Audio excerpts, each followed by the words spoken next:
Hey, we are Alt J. I'm Gwill, and I'm Tom. And you are watching Moshcam. I've been told that we should try kangaroo. We should definitely try and eat kangaroo, which I'd be up for. I don't know. I'd pretty definitely fussy. try it. It's already dead. And True. Yeah.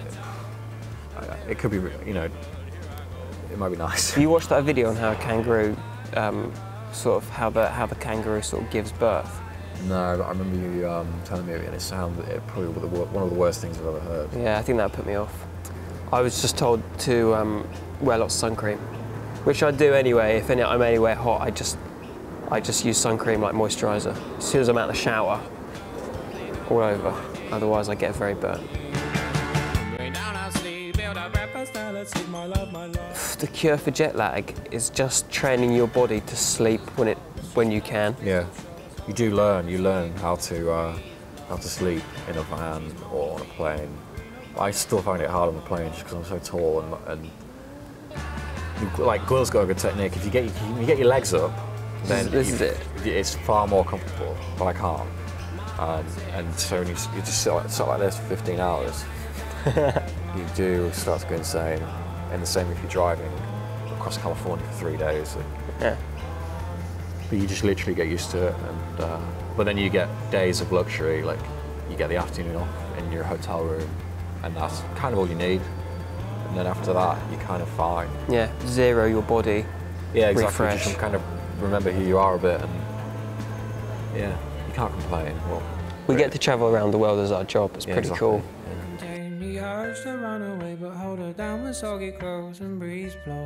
Well, we originally started, when we first started, when we do recordings, we just do them in my room, but they were pretty rubbish.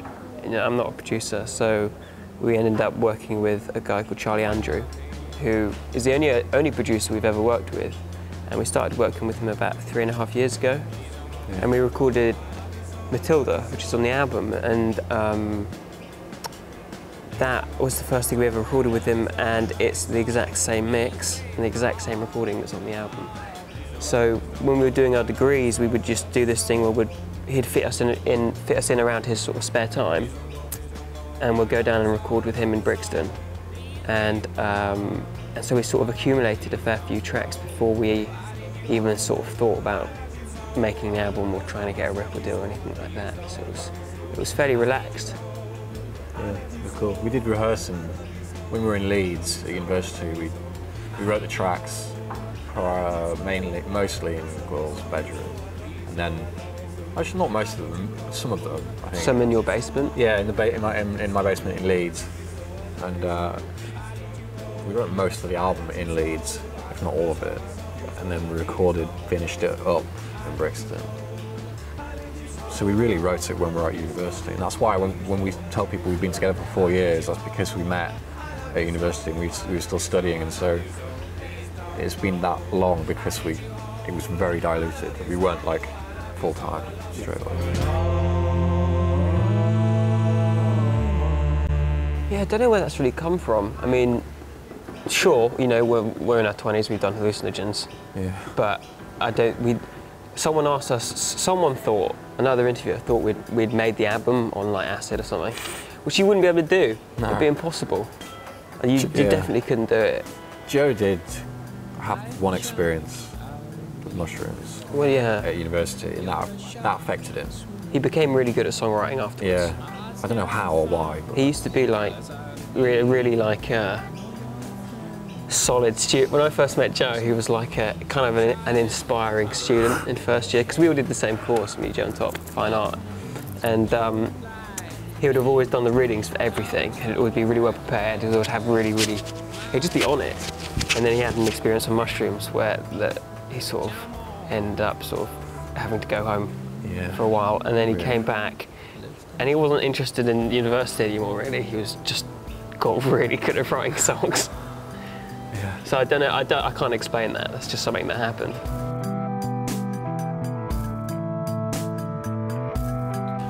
Mushroom. the mushroom. I think, well, when Joe, I think I was one of the first people that Joe ever sort of sang his songs in front of in first year.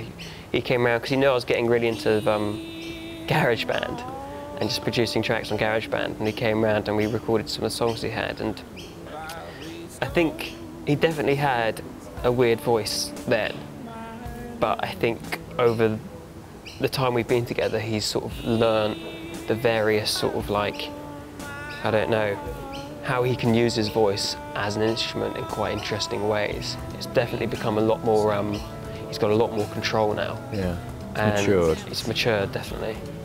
Yeah, but he was, when I first heard it, I was like, What the fuck is that? it's not real, like, Yeah. where does that, what is that? I would love it if he talked like he sang. Chunks of you will sit down to see you. I think we do what sounds good. Yeah, yeah. We're actually quite, it's easy with like hindsight to be like, I don't know, to look at the tracks and be like, well, I suppose that's influenced by this or that, but at the time it really wasn't very conscious. It was just us jamming Yeah, we had no idea. in our rooms and just being like, that sounds really cool, let's keep doing that, or you do this, that sounds amazing, keep doing that, I'll try and do this bit. It was very kind of just, it was just fun. We were and still are very lucky that we even met, I think, and that we came together and played music together, because in the environment we were in, we were studying art and we were being trained to think differently, and so we had all that creative energy together, and we were friends and we were young, and that is like an ideal place to start a band and to write music. So we literally just did whatever we liked. The choral moments, Gus was a chorister because he went to the cathedral school in Ely, in Cambridgeshire, and so the harmonies are sort of Gus's baby, I think. Yeah. Because he can just he'll listen to Joe sing and he'll just visualise the notes in his head, and then just go, this note will fit. And he's just amazing at it. Yeah, he when we started, he had a real problem actually with the kind of, the way that some of us would work would be like not traditional and not kind of. Yeah, that's true. And Gus would kind of, because he'd been trained like that, it was kind of a bit surreal for him to kind of, to not do what he'd been trained to do. He's all right now, he's great at it now, and you know, it wasn't a problem, but it was... Well, you used to be sort of, would do things and he'd be like, you can't do that. It doesn't make sense musically, and we'd be like, yeah, but it sounds good. Yeah. And we'd always have these sort of like, kind of arguments about it. But no, he's really, really good now. Yeah, there's a lot of he's different... let go of his formal teaching, and he's really creative. Yeah, there's a lot of different influences from all four of us. We don't really listen to music together, actually. Like, there's various tracks that we show each other, or albums, but we never, well, especially when we were writing, we didn't have any icons or anything like that musically. We just did whatever. And like you said, like I listened to a lot of electronic music and bass music. I used to play in metal bands, and so that's one lucky thing. And then you got the chorister, and then you got like Gwil's completely, almost like uninfluenced guitar and bass playing, which I don't know where that comes from. I think it comes from I think it's that I used to be really. I think it's been through phases. When I was a kid, I liked hip hop, and I really didn't like guitar music. And then when I got older, I kind of liked indie, and then I got really, really, really sick of indie bands. Like I think a lot of people our age did, and EDM and that whole sort of scene at university became much more interesting. And so, but guitar was the only thing that I knew how to play. So, and again, this is a hindsight thing. I wasn't conscious of it at the time, but I think I'd probably try and play guitar and make a guitar sound like, I don't know, an arpeggiator, you know, synth arpeggiator, something that I don't really, although I use, you know, guitar tones and stuff, I'm not trying to make it sound like a guitar. I want it to sound like something that you might think it's a keyboard or something else, you know. 48,000 seats, please. It's a very surreal thing for a start, and like each morning sort of wake up and go, none of it happened, did it? I'm probably unemployed somewhere. Yeah, and, somewhere.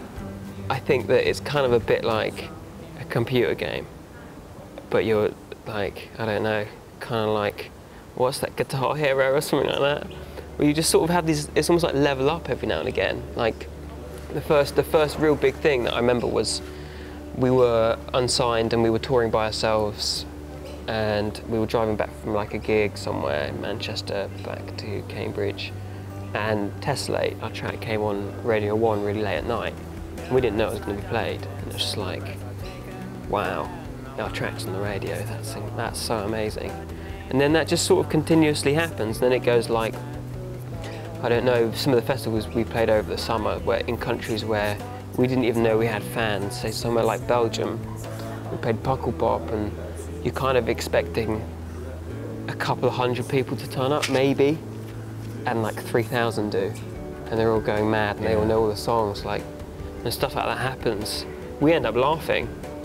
I just end up sort of having to turn away from the crowd because I'm finding it quite funny. I can't look at anybody so weird. in the eye. Really, I don't know why, but it just really freaks me out. I think there's another level to it now, sort of occasionally being recognised, like on the tube or something like that. That's very, very weird. It's because we're exactly the same people.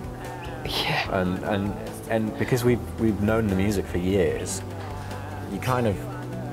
I kind of feel like it's almost like they're lying, or like it's a joke, or I'm waiting to be caught out for somebody to say like, it's not that interesting, you know, and you're not that special. I thought Reading Festival this summer was particularly mental, because usually, you know, we kind of got used to sort of people turning up at our shows, and I think it might be fairly hard music to dance to because it's fairly syncopated. Yeah. But before we went on, it was like completely rammed, and it's doing that thing that you kind of get more at sort of like when I went to Reading Festival, it would happen at like Flogging Molly or something like that. The whole crowd is already swelling and moving, and people are being pulled out, and you haven't even gone on stage. And like, I never expected to ever see a mosh pit while we played, but one happened during like Matilda. Yeah. Which I didn't understand. So it's great. Yeah, that's really humbling and flattering to see that amount of people there. It's weird, really weird. American fans have been pretty, like, the girls in particular, are quite forward. Yeah. Like, they are very forward. We signed some boobs. We did, yeah. Which is first. Yeah, we did. Which is pretty cool. I should have just said that as the milestone in the question before. Yeah. That was amazing. That was the funny thing was, after that happened, I tried to keep up with them, and I tried to be like, yeah, this is cool, let's go and party and stuff. And then we went around the back and had a smoke. And as soon as that happened, I was just like, I couldn't go back inside. I couldn't go and speak to them again. I had to hide. Too paranoid. Yeah. For me, that's one of the coolest things about being in a band, is that you get free weed from fans. That's the dream. It's effortless. Yeah. And they're usually very really nice people as well. Like, we went to I think it was Minneapolis. We actually went to a party. This guy invited us to a party after the show. I didn't go. No, yeah. And we folded it up and went to this party, and it was just like a group of mates hanging out, listening to music, and it was great. I actually really missed that, because that's what I used to do, you know, that's what everyone did, and I missed it. And it was nice just to do that, and they were really nice. Just me. I live with my girlfriend. I say live. I mean, I go back there, I don't know, A couple of times a year. A couple of times a year. Yeah, it's hard. It's quite a hard thing, but it's worth it. It's the thing. You can't really, you can't start a relationship on tour. Even if you fell in love, like, you know, like in San Francisco or something, you can't do anything about it. But then you take that and you think you can't be negative about it. It's just like, that's amazing, and then yeah. I think we really, really want to. Yeah. Like, and any chance that we're getting it in, whether that's during sound checks or sort of, I don't know, other times. It's hard because you're always kind of separated from your equipment because it's either in the back of the van or on a plane or something like that. So sound check is the only time we really have. We booked a bit of rehearsal time when we were in San Francisco a few weeks ago. We worked on a cover that we played today actually on Triple J. It's a mashup of Kylie Minogue's Slow and Dr. Dre, Still Dre. And that was so fulfilling to do. It's just it's kind of like an itch you need to scratch, because that's why, you know, we started being a band, was to write music and get that enjoyment from it, and then you're on tour. And touring is great because you're constantly meeting new fans and playing to different crowds and seeing that reaction. But they are so separate. They're such separate. Touring and playing live is so separate to really sort of getting down and writing tracks. But the next year we are touring full on, so we need to negotiate time to actually fit that in. Sleep apart. I think there's always new sounds. Yeah, I think it's.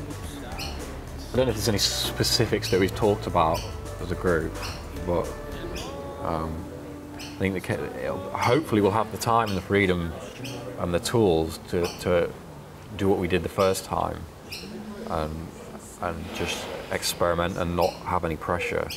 And because I think touring for a year solid, you improve as a musician massively, and you're far more comfortable with your instrument. And I think that's gonna, if we have the space and creativity alongside the new skills we have technically, I think we can do something pretty good. Yeah, I think it's just not wanting to feel pressured into making an album in the next year or something like that. I think we would want, it's taken us 4 years to make this album, and if it ended up taking 4 years again to make another album that we're happy with, then that's what I would want to do.